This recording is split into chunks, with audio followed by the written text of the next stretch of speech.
Estudiando la ecuación autónoma unidimensional x punto igual f de x, x de t0 igual x0, llegamos a que se puede escribir esta fórmula, t menos t0 igual a la integral entre x0 y x de 1 sobre f de s de s, si f de s es distinto de 0 y continuo en el intervalo x0, x.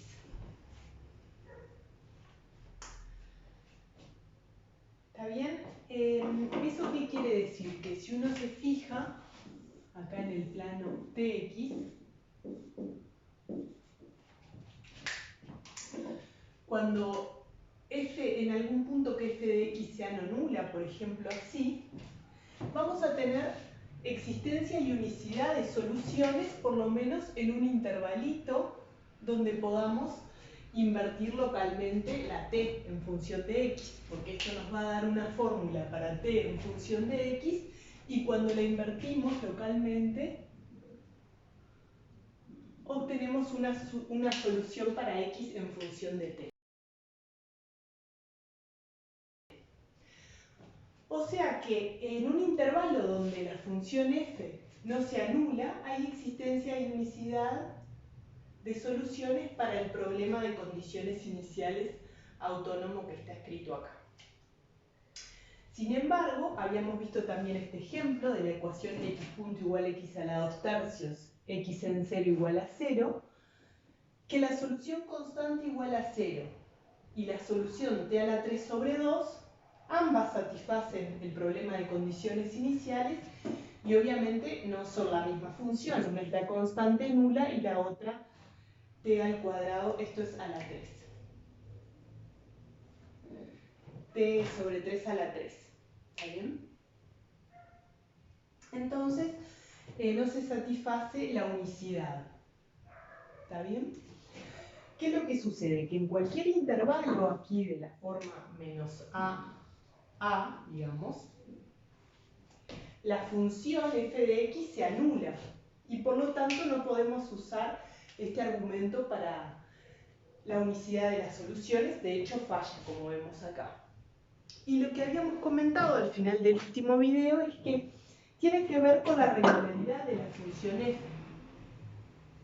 Esta función vamos a derivarla, x a la 2 tercios, derivada da 2 tercios por x a la menos 1 tercio, que es 2 tercios por 1 sobre raíz cúbica de x, por lo que vemos que la función no es diferenciable en el origen. Bueno, ¿y qué papel juega la diferenciabilidad de f para la unicidad de soluciones en los puntos de equilibrio?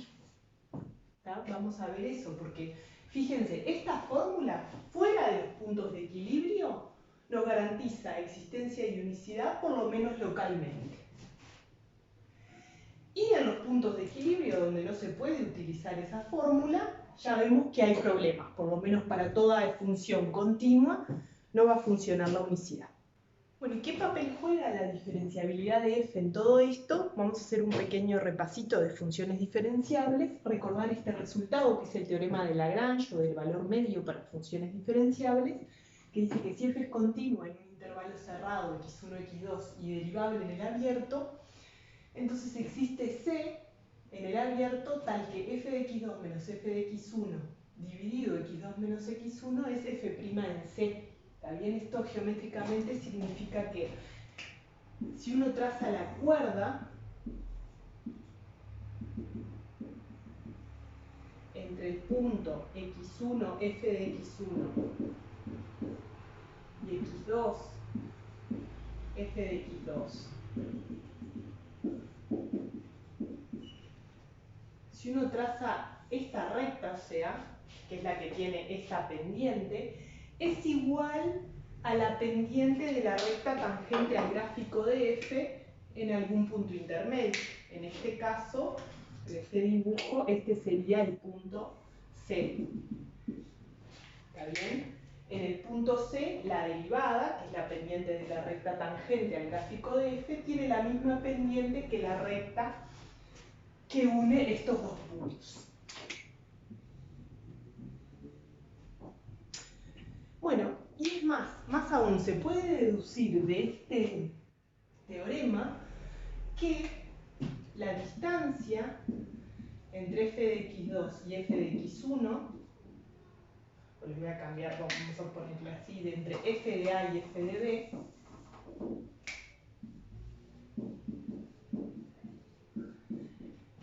es menor o igual que k por la distancia entre a y b,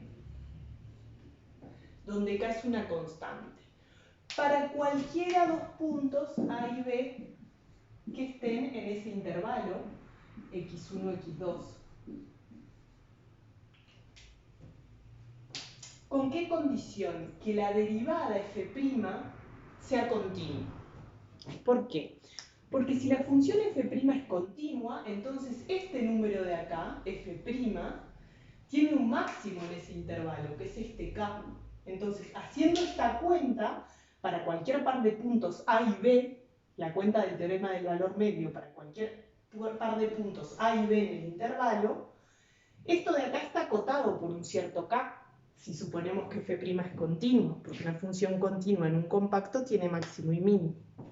Entonces, independientemente de qué puntos elijamos, podemos acotar esto de esta manera, es decir, esto sucede si f' es continua en este intervalo también.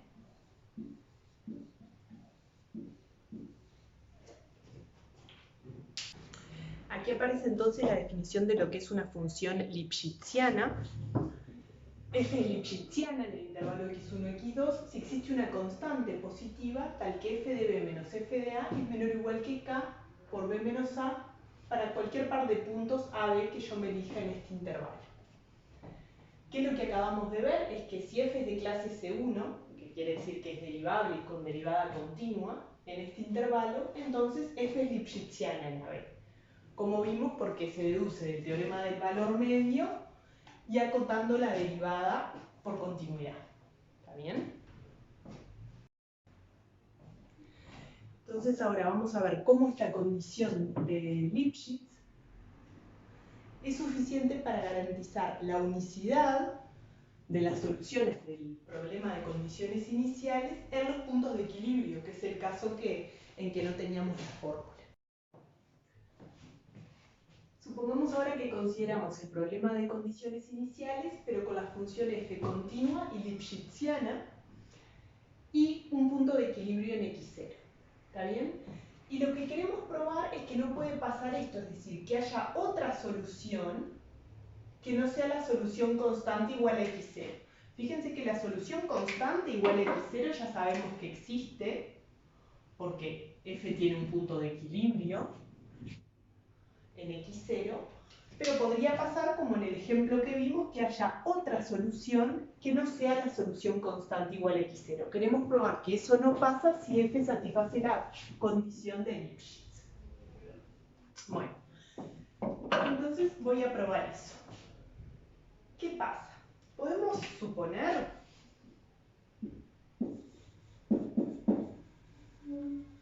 que f es no nula en el intervalo x0, x1. ¿Quién es x0, x1? Bueno, x0 es el de la condición inicial y x1 es el valor phi de t1, ¿tá? De la solución esta que suponemos que en t1 es distinto de 0. O sea, suponemos que phi es solución y que f en phi de t1, es decir, en x1, es distinto de 0. Queremos probar que esto es absurdo. ¿Por qué podemos suponer que f no se anula en todo este intervalo? Porque si en x1 es distinto de 0, por continuidad de f en todo un intervalito es distinto de 0. Entonces podríamos considerar el supremo de los valores en donde vale 0 y ahí tenemos un intervalo en que entre medio no hay nadie, ¿tá? Así que ya supongo para simplificar que este es el más cerca, es el 0, x0 es el 0 más cerca de x1. El 0 de f más cercano a x1. ¿No? Fíjense qué pasa entonces si yo supongo que en este intervalo f es no nula, entonces para cualquier t que yo me considere en este intervalo entre t0 y t1, puedo calcular t en función de x utilizando la fórmula, es decir, t menos t sub 0 es la integral entre x0 y x de ds sobre f de s. Acá fíjense que si bien f en x0 se anula, como es solo un punto, digamos, en el intervalo no importa para la integral.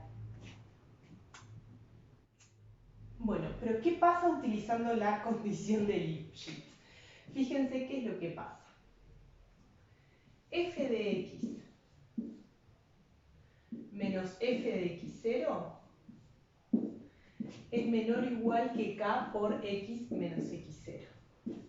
Y esto de acá, como f se anula en x0, es el módulo de f de x.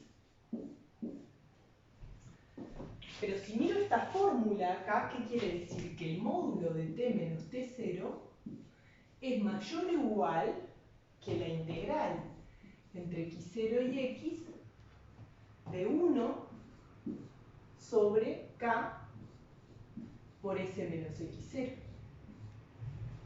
Que es una integral impropia, reitero, porque ds es esto. Porque en x0 esto se anula. ¿Está bien? Como esto es menor o igual que este, 1 sobre esto es mayor o igual que 1 sobre k por esto. Bien. ¿Qué nos quedó entonces usando la condición de Lipschitz? Que el módulo de t menos t0 es mayor o igual que el módulo de la integral entre x0 y x de ds sobre k por s menos x0.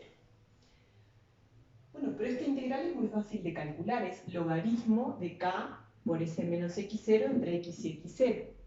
Pero bueno, fíjense, logaritmo de 0 menos infinito, módulo esto es más infinito.